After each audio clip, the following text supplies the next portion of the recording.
two lifelong friends. Tell these people y'all don't claim me. I ain't no Cappy. Between them, more than 50 years of tabletop Battletech experience. We don't need no stinking chargers. They're looking for some of the biggest Wobby Whoppers and Periphery Jump Ship Crew superstitions of lore, rules misfires, and shocking truths as they search for the facts in the fiction of Battletech.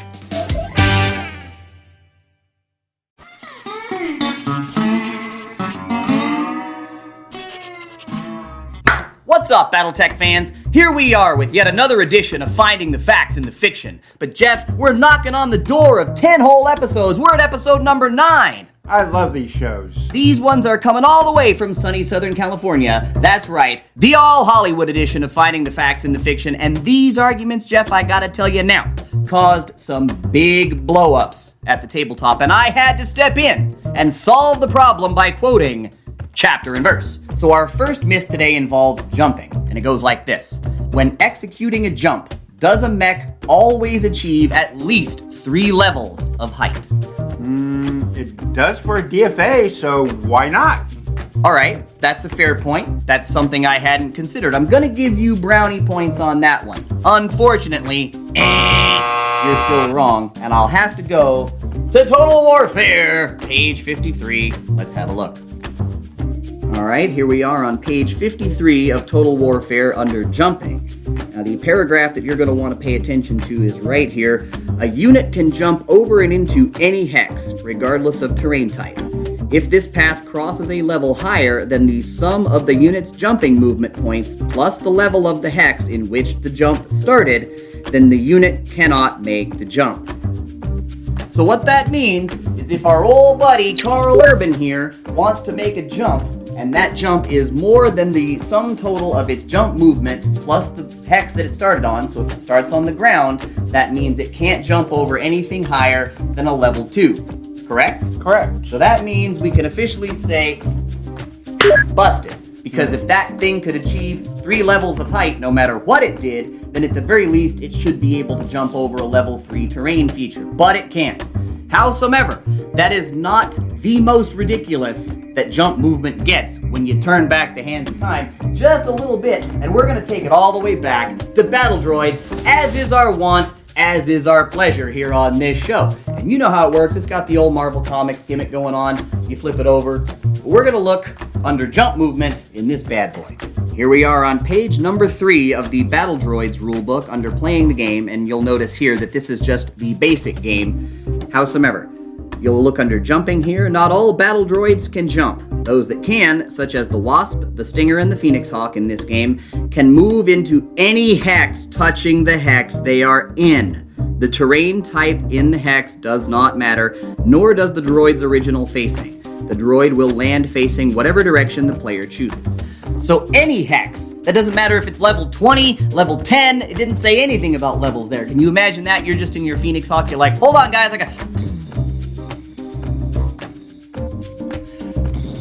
I'll get there. There you go. You can just go all the way up. Elevator going to the top floor, I suppose, because it doesn't say anything about that. Now, right. I understand that in the Battle Droids game, you play through 3 different versions of the game. You have a basic game, and a middle ground, and then an expert version. So you'll notice as you go through these particular things that jumping does not change, and I can prove it by going to the advanced Battle Droids section right here. Lucky number 7, under Advanced Battle Droids, we are just going to turn the page once over here. Under Movement, the movement rules for Advanced Battle Droids are identical to those used in the basic game, with the addition of rules for structural integrity. And this is a different kind of rule. It has nothing to do with jumping, levels, anything like that. So, in the advanced game, it's still any hex that touches the one you're currently in. If you have jump movement, you can move it. Let's check the expert rules and see if that changes there. All right, and page 15 in the expert section, we're going to look to movement. And if you look here, there is nothing other than dropping to the ground, falling down, adding piloting skill rolls, stuff like that. And it says elevations fallen here, but it doesn't say anything about jumping over them. It doesn't say anything about your jump movement is limited by how many levels the thing in front of you is, and this and that and the third. So it appears as though in Battle Droids, if there was a level 10 hex right next to you and you had 2 points of jump movement, like our old buddy Carl Urban here, then you could make it to the tippity top of that building. Screw the elevator service. No need to leave the man a tip. Just jump in your urban mech and soar all the way up to the tippity top floor. That's where the observation deck is. That's where you get the best views. Am I right? Yeah. But it does change very slightly when you get to the second edition rulebook. There is slightly different verbiage in this book than there was in that one, but only slightly. We're going to look under movement here, and this is page number 4. Like I say, page 4 of the second edition rulebook. Under movement, we're going to skip all the way to jumping. Not all mechs can jump. Those that can, such as the Chameleon Training Scout, can move into any hex that is within its jump range. It still has the same verbiage here. The terrain type in the hex does not matter, nor does the mech's original facing, etc., etc. Howsoever, it is a little less crazy in this book than it was in Battle Droids. But we ain't done tracking the evolution of jump movement yet, because to do that, we have got to go all the way back to the Battletech manual, baby. The first serious comprehensive rule book that was put out, I want to say in 1987. I could be wrong, but I don't think so. Let's have a look. How about that? Copyright 1987, FASA Corporation. Let's have a look, and I believe we have to go to page number 12 for this one? No, 13. Lucky number 13. And here we are, lucky number 13. We are going to look under jumping. Not all mechs can jump. Those that can may move into any hex that is within its jump range. Terrain type does not matter, etc., etc. Here we are. A mech cannot have jump movement point greater than walking movement points. Neither can a mech jump higher in levels than its jump rating. Jumping creates a lot of heat, blah, blah, blah. But there it is, clear as purple crayon in this particular tome. That's where we have the rule as we know it today, or at least the genesis of it. Right.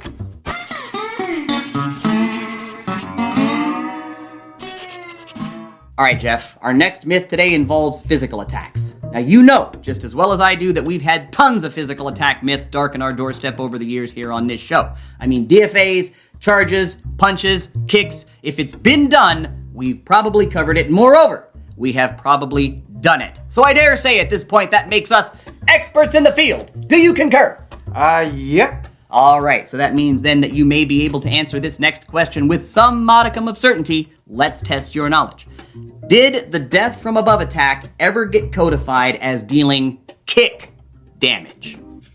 Now, before you answer, just remember, death from above did not exist until second edition. And you know the rules were changing all the time back then, so you weren't sure exactly what you were going to find from edition to edition. So the question isn't, is that how it's done today?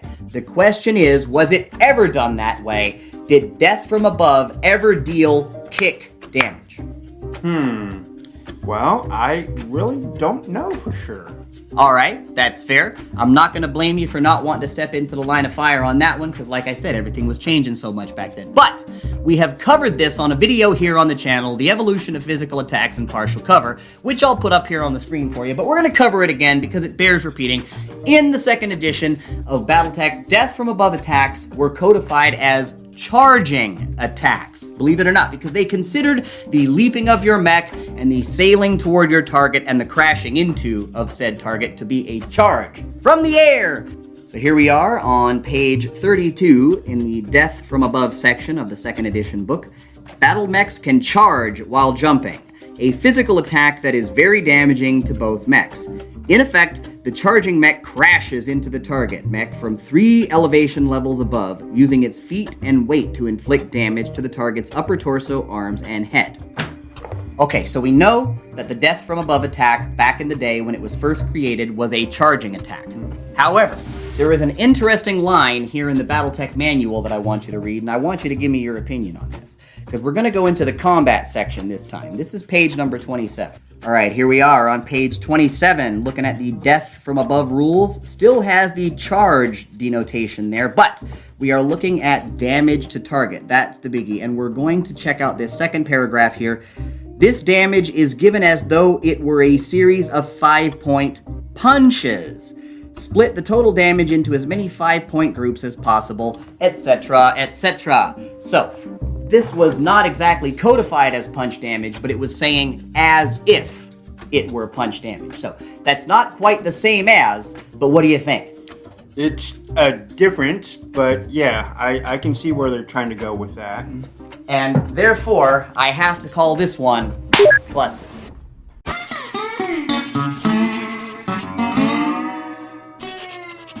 All right, Jeff, our next one involves hidden units. And I know that's a concept you're particularly fond of, isn't that right? Not really. I wonder why that could be. Okay, then you will want to know the answer to this one, because the myth goes like this.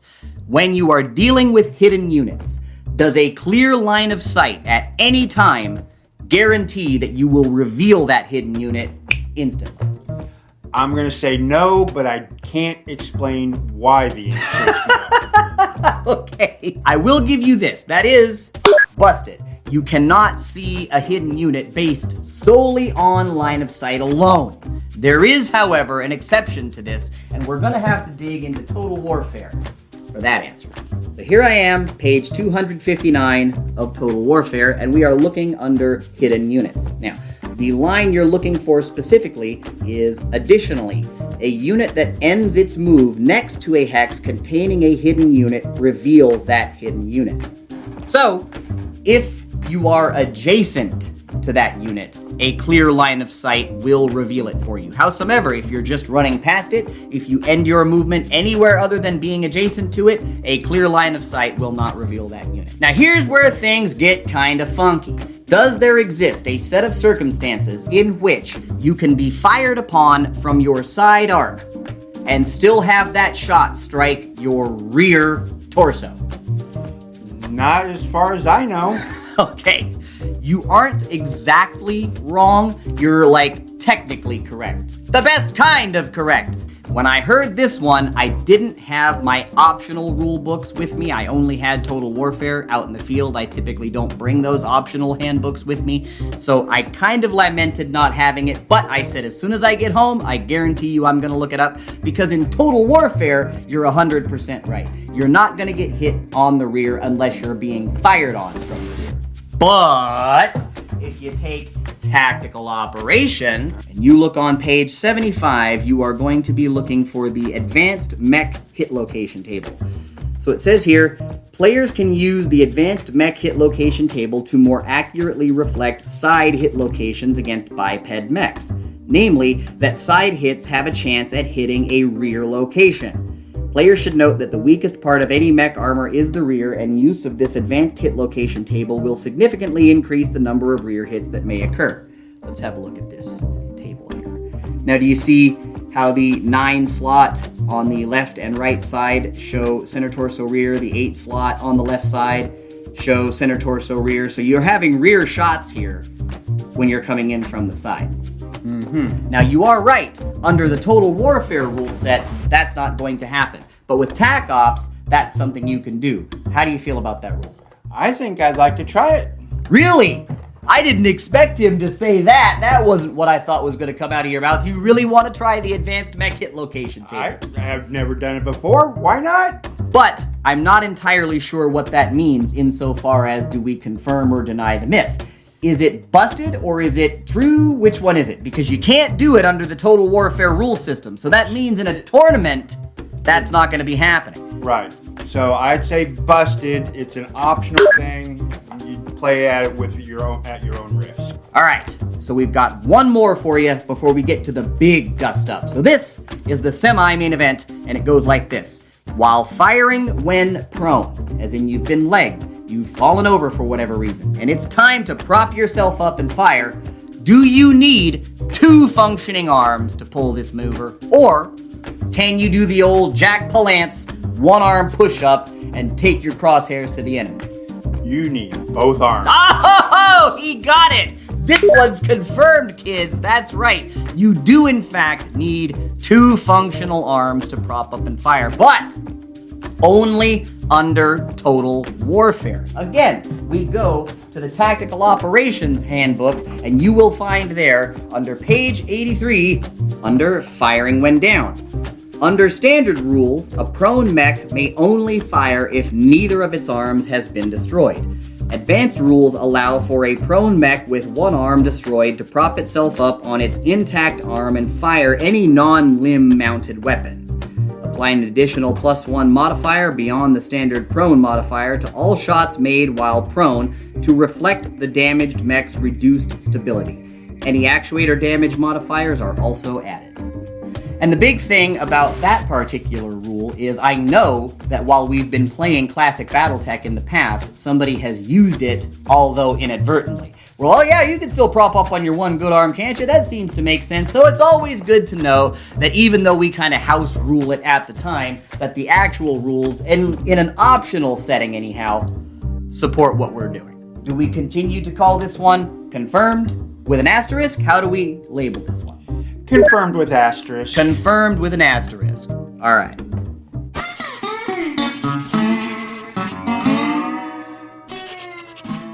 All right, it's time now for the main event. We're gonna call this one the Ruleset Rewind, because we've covered this on this show before, but because it caused such a big dust-up at the tables at Gateway, we have to say it again because it bears repeating. So, the myth goes like this. In the same weapon attack phase as you have had one of your side torsos destroyed. So remember that. Your right or left torso has been taken out during this weapon attack phase. If your arm takes damage after that, does the arm take the damage or does the damage transfer inward? Which one is it? Inward. Oh, he's 2 for 2, kids. Another base hit for the Jeffster. That is true. The damage transfers inward. The game state only cares about whether or not the mech meets the criterion for damage transfer at the time the damage is being resolved. So, what that means is, if you take a shot in your arm, even if it's the same weapon attack phase as you had your side torso destroyed, the game state only checks for whether or not that mech meets the criteria for damage transfer. It goes, oh, you've taken a shot in the arm. Is your side torso destroyed? Yes. Damage transfers inward. Is it not destroyed? Oh, well then the arm takes the damage. So we can prove that by going to page 123 of Total Warfare. All right, here we are on page 123 of Total Warfare, looking specifically under the blown off arms section. As soon as a torso is destroyed, the corresponding arm is blown off.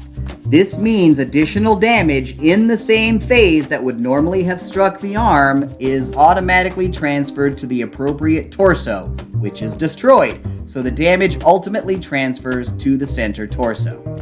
And there you go, that's chapter and verse for you, and it's as easy as page 1, 2, 3. But, unfortunately, that's all the time we have. I'm completely out of myths for this particular episode. Did you learn anything? I did. I hope you learned something at home too. And remember folks, if you like what you've seen so far, do us a big favor and hit that subscribe bell down there. Turn on all notifications so you can find out exactly when episode 10 of Finding the Facts in the Fiction drops. And don't forget friends, we have a Patreon now at patreon.com/battlebound. Sign up today to enjoy those benefits tomorrow. I'm Tuck Davian for my broadcast partner Jeff Snyder, and we're sure looking forward to seeing you next time right here out on the Space Lanes.